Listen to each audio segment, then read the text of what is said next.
Hello दोस्तों, कैसे हो आप सभी। आप सभी को हिंदी सरोज ऑनलाइन और डॉक्टर सुमित गौतम की तरफ से नमस्कार। तो जैसा कि हम सब जानते हैं कि 27 अगस्त को अपना हिंदी यूजीसी नेट का एग्ज़ाम है।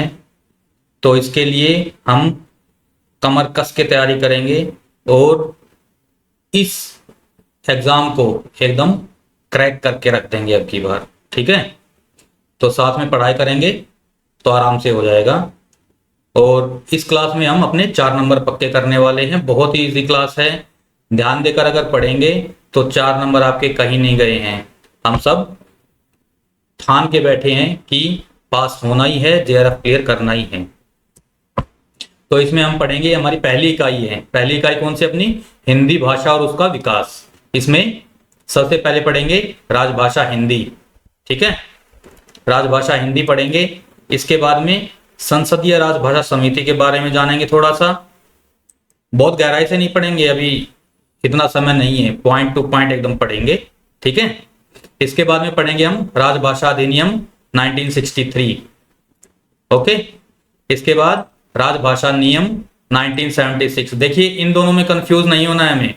एक है राजभाषा अधिनियम 1963 और एक है राजभाषा नियम 1976। ठीक है, अगर ऐसा कोई क्वेश्चन आ जाता है तो इन दोनों में कंफ्यूज नहीं होना है हमें। इसके बाद में थोड़ा सा एकदम 2-4 लाइन राष्ट्रभाषा की देखेंगे। इसके बारे में 2-3 महत्वपूर्ण कथन देखेंगे इसके बारे में। और इसके बाद हिंदी की संवैधानिक स्थिति, ये मोस्ट इंपॉर्टेंट है। हिंदी की संवैधानिक स्थिति, इसमें हमें कुछ आर्टिकल्स देखने हैं जो कि हमारे कॉन्स्टिट्यूशन में हैं। हमारे संविधान में जो अनुच्छेद दिए हुए हैं कुछ हिंदी के बारे में, राजभाषा के बारे में, वो हमें पढ़ने हैं। संविधान की कुल भाषाएं, ये भी आपका मोस्ट इंपॉर्टेंट पार्ट रहेगा। इसमें से भी एक क्वेश्चन आने की बहुत ज्यादा संभावना है। तो चलिए शुरू करते हैं। सबसे पहले राजभाषा हिंदी के बारे में पढ़ते हैं हम। मैं आपके लिए पहले से ही हाईलाइट करके लाया हूं। देखिए, मैंने बहुत सारी किताबों से इसको पढ़ने की कोशिश की, लेकिन मुझे सबसे सरल जो भाषा है और सबसे सटीक जानकारी कम शब्दों में, ये मुझे मिली है अपनी दृष्टि की गाइड में। वहीं से मैं आपके लिए ये पेज इकट्ठे करके लाया हूं और इसके मेन पॉइंट्स हम पढ़ लेंगे अभी।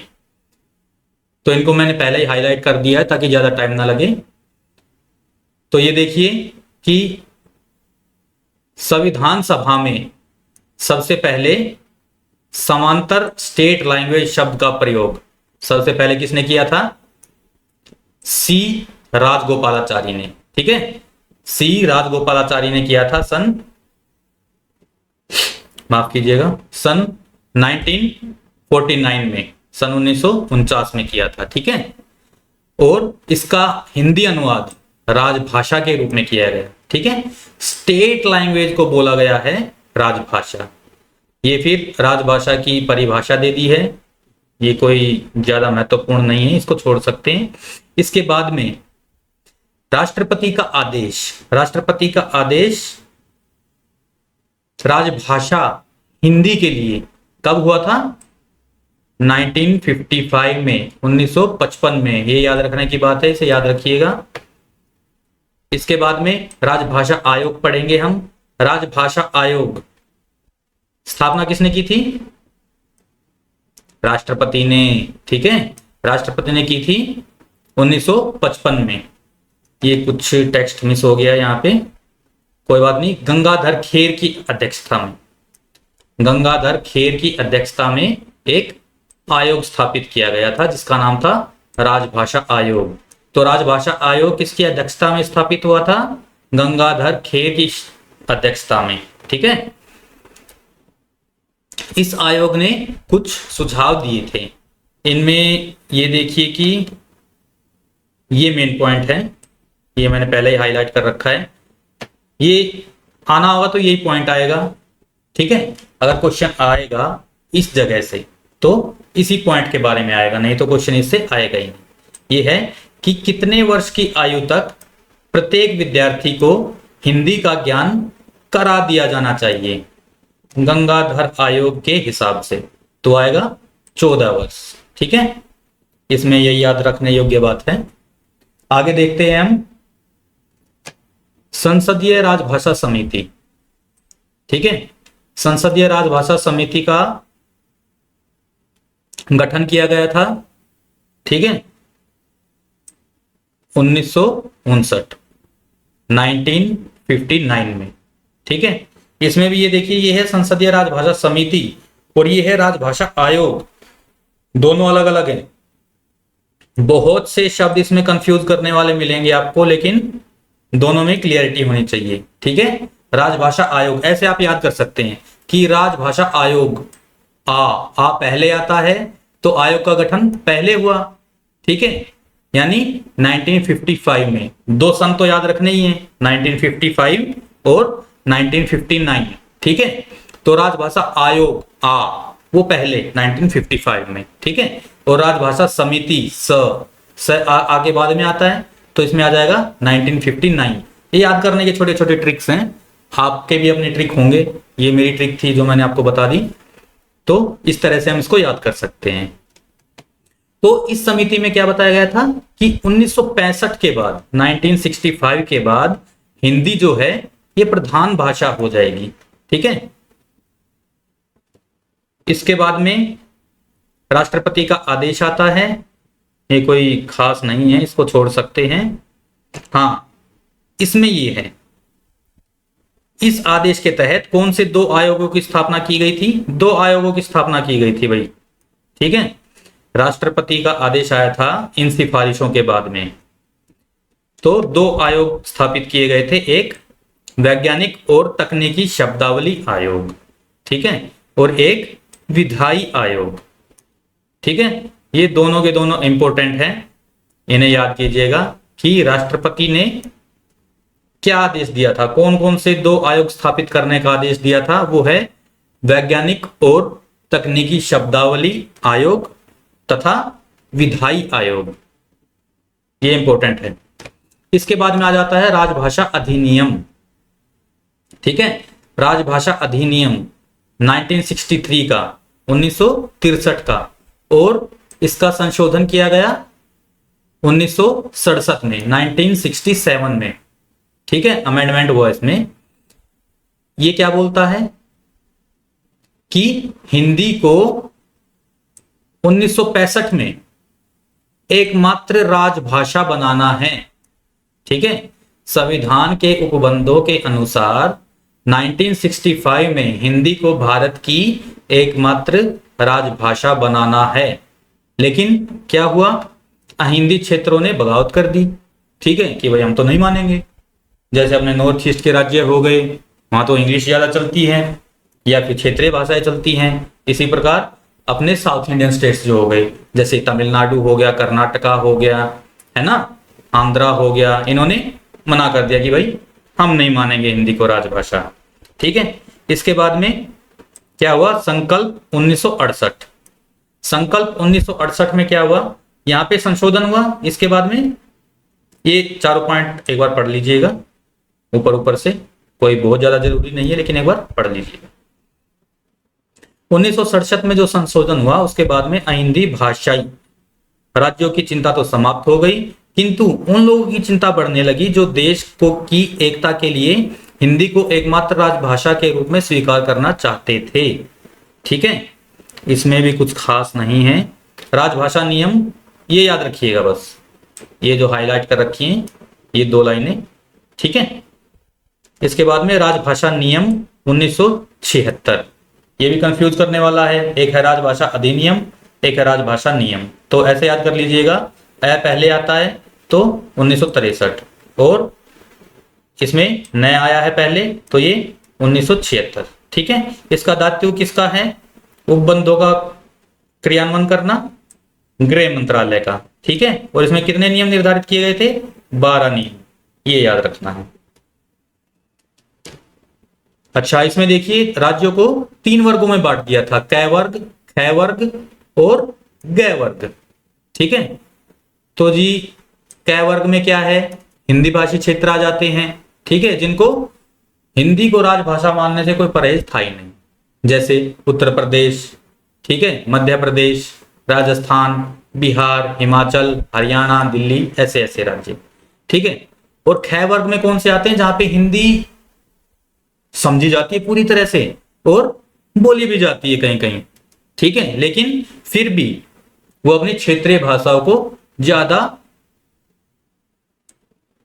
इंपॉर्टेंट मानते हैं। ठीक है, जैसे पंजाब, गुजरात, महाराष्ट्र, ये सब लोग बोलते भी हैं, ठीक है, और समझते भी हैं, लेकिन वहां पे राजभाषा का कार्य जो है ये अपनी अपनी क्षेत्रीय भाषाओं में करना चाहते हैं। ठीक है, जैसे पंजाबी में, गुजराती में, मराठी में, ठीक है, आदि आदि। और गै वर्ग में कौन से आ जाते हैं राज्य? अहिंदी भाषी, जो कि बिल्कुल ही हिंदी से दूर हैं, जैसे बंगाल हो गया, उड़ीसा हो गया, उत्तर पूर्व के बाकी राज्य हो गए, दक्षिण भारत के राज्य हो गए। ठीक है, ये हो गया ये तीनों वर्ग। इसमें जो ख वर्ग है ये सबसे ज्यादा इंपॉर्टेंट लग रहा है, अगर पूछेगा तो इन्हीं में से पूछेगा, नहीं तो कुछ नहीं पूछेगा। इसके बाद क्या है? 1976 के बाद राजभाषा की प्रगति। ठीक है, इसमें क्या है? 1976 के बाद क्या हुआ? भारत सरकार के 3 मंत्रालय राजभाषा संबंधी कार्यों में संलग्न है 1976 के बाद। सॉरी, जैसे गृह मंत्रालय, इसमें राजभाषा विभाग है। ठीक है, विधि मंत्रालय और शिक्षा मंत्रालय, ये 3 मंत्रालय याद रखिएगा। गृह मंत्रालय में भी राजभाषा विभाग जो है इसके अंतर्गत हो। ठीक है, इसके बाद में विधि मंत्रालय और शिक्षा मंत्रालय। अच्छा, गृह मंत्रालय का राजभाषा विभाग क्या करता है? ये केंद्रीय हिंदी प्रशिक्षण संस्थान चलाता है। ठीक है, जो कि अहिंदी भाषियों को हिंदी की शिक्षा देता है। ठीक है, इसके 3 पाठ्यक्रम चलाए थे इन्होंने, एक प्रबोध, एक प्रवीण और प्राज्ञ। अवश्य ही याद कर लीजिएगा इनको। ठीक है, बहुत जरूरी है, 3 प्रय हैं ये, एक प्रबोध है, एक प्रवीण है और प्राज्ञ है। ये तीनों दोस्त हैं, तीनों के नाम याद कर लेना भाई, इनमें से आ सकता है। ठीक है, कि कौन कौन से 3 पाठ्यक्रम थे। ठीक है, उनमें से 4 ऑप्शन दे देगा और एक एक इनमें से कुछ अलग दे देगा। ठीक है, अच्छा, दूसरा क्या है? इस विभाग के अंतर्गत केंद्रीय अनुवाद ब्यूरो भी आता है, इसी विभाग के अंतर्गत आता है। ठीक है, और केंद्रीय हिंदी समिति भी आती है। ये तीनों समितियां याद कीजिएगा। ठीक है, विधि मंत्रालय कुछ खास नहीं है। शिक्षा मंत्रालय के अंतर्गत क्या आता है? केंद्रीय हिंदी निदेशालय। ठीक है, और ये क्या करता है? वैज्ञानिक तथा तकनीकी शब्दावली का निर्माण करता है। और इसी के अंतर्गत, शिक्षा मंत्रालय के अंतर्गत ही 1997 में हिंदी विश्वविद्यालय वर्धा की स्थापना की गई। ठीक है, क्वेश्चन इसमें से ये भी बन सकता है कि हिंदी विश्वविद्यालय वर्धा की स्थापना कब की गई? ठीक है, कब की गई? 1997 में, 1997 में। ठीक है, 1997 में इसकी स्थापना की गई थी।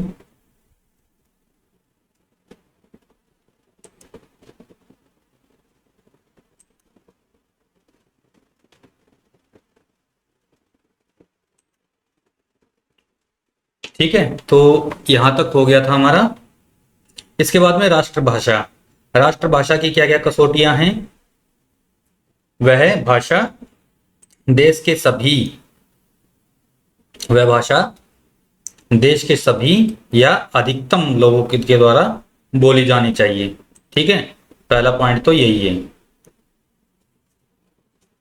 कोई खास नहीं है इसमें, इसको छोड़ सकते हैं। इसके बाद में स्वतंत्रता आंदोलन के दौरान राष्ट्रभाषा। ठीक है, तो स्वतंत्रता आंदोलन के दौरान राष्ट्रभाषा कौन कौन सी थी?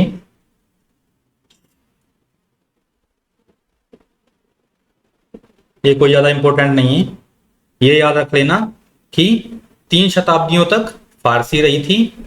सन 1833 के बाद निचले स्तर पर उर्दू और उच्च स्तर पर अंग्रेजी राजभाषा रही। ठीक है, बाकी इसमें से ये कानपुर अधिवेशन में 1925 में कानपुर अधिवेशन याद रखना कांग्रेस का। ठीक है, राष्ट्रभाषा नामक मराठी पुस्तक किसने लिखी थी? श्री पेठे ने। ठीक है, श्री पेठे ने लिखी थी राष्ट्रभाषा नामक मराठी पुस्तक, जिसमें उन्होंने भारत के लिए एक भाषा की आवश्यकता की बात की थी। ठीक है, और उनके मत से हिंदी इस दृष्टि से खरा उतरती थी। ठीक है, फिर सरदार वल्लभ भाई पटेल, देखो इन दोनों ने बहुत ज्यादा हिंदी के लिए इनिशिएटिव लिए। ठीक है, और दोनों ही अहिंदी भाषी क्षेत्र के हैं। एक तो हो गए हमारे मराठी भाई, ठीक है, और दूसरे हमारे गुजराती। हिंदी भाषी वालों का नाम तो नहीं दिख रहा इनमें। तो देखो हिंदी का जो उद्धार है वो भी अहिंदी भाषी वाले कर रहे हैं। ये बहुत गौरव की बात है हमारे देश के लिए। ठीक है, चलो ज्यादा टाइम वेस्ट नहीं करते, इधर उधर आगे पढ़ते हैं। हिंदी को हम राष्ट्रभाषा मानते हैं, ये किसने कहा था? महात्मा गांधी ने। कोई ज्यादा इंपॉर्टेंट नहीं है ये वाला कथन एग्जाम की दृष्टि से। एग्जाम की दृष्टि से सबसे ज्यादा इंपॉर्टेंट अगर है कोई कथन इस चैप्टर से तो ये है, हिंदी अखिल भारत की जातीय भाषा या राष्ट्रभाषा बनने योग्य है। किसने बोला था? केशव चंद्र सेन ने, जो कि ब्रह्म समाज से आते हैं। ये सबसे इंपॉर्टेंट है, ये वाला कथन पक्का याद कीजिएगा। इसके अलावा एक ये थोड़ा सा इंपॉर्टेंट लगा मुझे ये वाला कथन, इसलिए मैंने इसको हाईलाइट भी कर दिया। क्या है? इस समय देश की एकता के लिए हिंदी अनिवार्य है, राजा राम मोहन राय जी का। आगे आ जाए अगर हम तो हिंदी की संवैधानिक स्थिति, इसमें से क्वेश्चन जरूर ही जरूर आएगा, आता भी रहा है, इसलिए मैं बोल रहा हूं। जितने भी पीवाई के आप उठा के देखेंगे उनमें देखना कि अनुच्छेद को लेकर, ठीक है, हिंदी की संवैधानिक स्थिति को लेकर एक प्रश्न अवश्य आया है 99.99%। ठीक है, तो इसको अच्छे से पढ़ लेना है। क्या है इसमें? राजभाषा का दर्जा कब दिया था संविधान में? 14 सितंबर 1949 को। ठीक है, ये डेट पक्का याद रखना, तभी तो 14 सितंबर को हिंदी दिवस मनाते हैं। ठीक है, भारतीय संविधान के भाग 5, 6 और 17 में क्या है? राजभाषा संबंधी उपबंध हैं। कौन कौन से भाग में? 5, 6 और 17 में। इसमें भाग 17 है जो, उसका शीर्षक है राजभाषा। ठीक है, संविधान के कौन से भाग का शीर्षक राजभाषा है? भाग 17। ये वाला क्वेश्चन पूछा जाना थोड़ा सा हिंदी के हिसाब से मुझे लग रहा है कि ऐसा नहीं पूछा जाएगा। हाँ, इसको ऐसे पूछा जा सकता है कि कौन कौन से भागों में राजभाषा संबंधी उपबंध हैं, तो 5, 6 और 17 ये जरूर याद रखना। इसके बाद में अनुच्छेद 120 1 और 2। ठीक है, ये क्या कहता है? ये संसद में कार्य के हिसाब से है, बोलने की अनुमति को लेकर है, ये इतना खास नहीं है। ये देखिए अनुच्छेद 343 343 आर्टिकल 343 ये जरूरी है। ठीक है, इसमें क्या है? संघ की राजभाषा हिंदी और लिपि देवनागरी होगी, ये बहुत जरूरी है।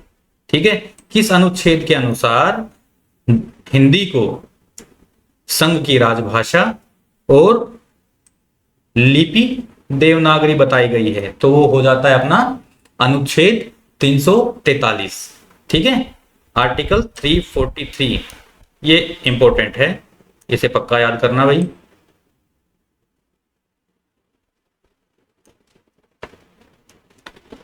फिर है अनुच्छेद 344, ये कोई खास नहीं है, 345 में क्या है, इसके अनुसार किसी राज्य का विधानमंडल विधि द्वारा उस राज्य में प्रयुक्त होने वाली या किन्हीं अन्य भाषाओं को या हिंदी को शासकीय प्रयोजनों के लिए स्वीकार कर सकेगा।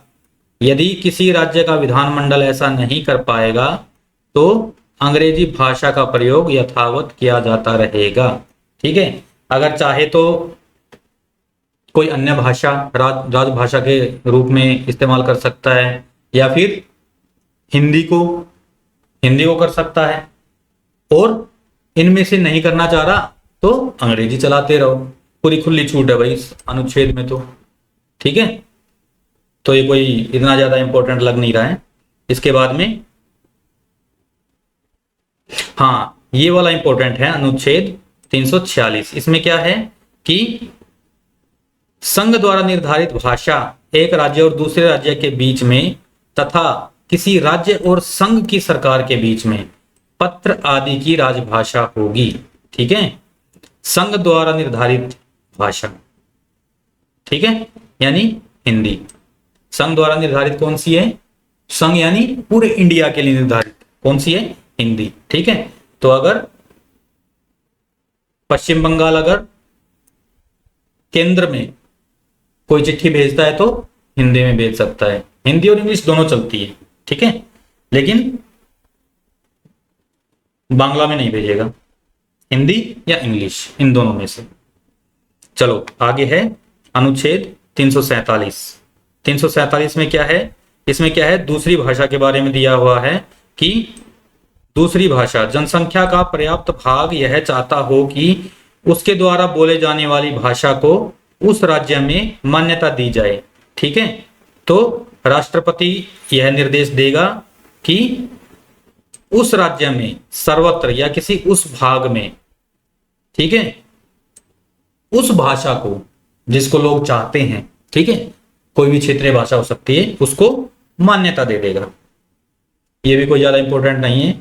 तो इंपॉर्टेंट इसमें क्या क्या हो गए हमारे, ये 3 उपबंध, 3 भाग हैं, 5, 6 और 17। ठीक है, और राजभाषा कब बनाई गई थी वो डेट 14 सितंबर। ठीक है, अनुच्छेद 343 से 351 है जिसमें राजभाषा संबंधी बातें हैं, और इसको कहते हैं मुंशी आयंगर फॉर्मूला। ये मैं भूल गया था, इसको याद रखना, मुंशी आयंगर फॉर्मूला। इसके बाद में अनुच्छेद 343, ये इंपॉर्टेंट है, संघ की राजभाषा हिंदी और लिपि देवनागरी होगी। ठीक है, ये कोई जरूरी नहीं है। 345 345 345 ये भी कर लेना भाई। ठीक है, 346, हाँ, 2 राज्यों के बीच में पत्राचार के लिए ये होगा अनुच्छेद 346। ठीक है, 347 इतना इंपॉर्टेंट है नहीं। इसके बाद में आ जाते हैं 348 पे। ठीक है, क्या है इसमें, अनुच्छेद 348 में कहा गया है कि जब तक संसद विधि द्वारा कोई और उपबंध न करे तब तक उच्चतम न्यायालय और उच्च न्यायालयों की सभी कार्यवाहियां अंग्रेजी में ही होंगी। ठीक है, अंग्रेजी में ही होंगी कार्यवाहियां, और इसमें कुछ खास नहीं है। न्यायालय में कार्यवाहियों के लिए कौन सा अनुच्छेद यूज होता है? 348। ठीक है, न्यायालय के साथ में 348 याद रखना भाई।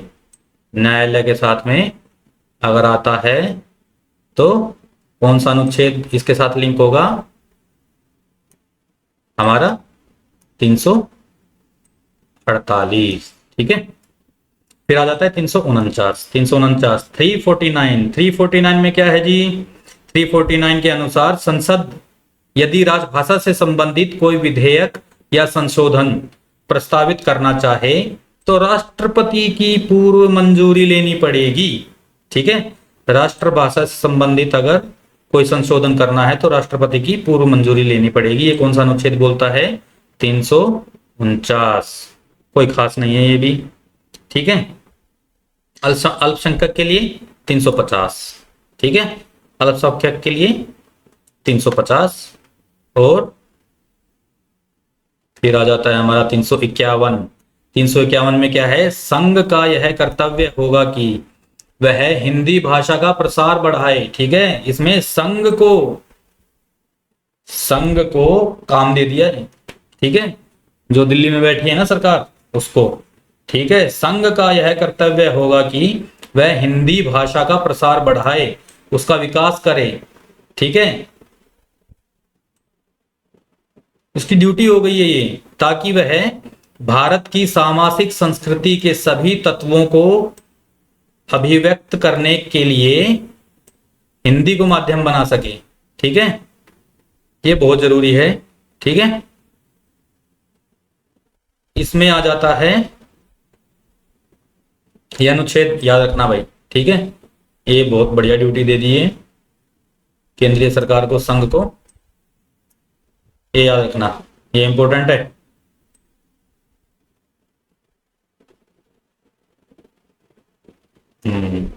ठीक है, फिर आ जाता है संविधान की कुल भाषाएं, 8वीं अनुसूची में है। ठीक है, ये याद रखना, 8वीं अनुसूची में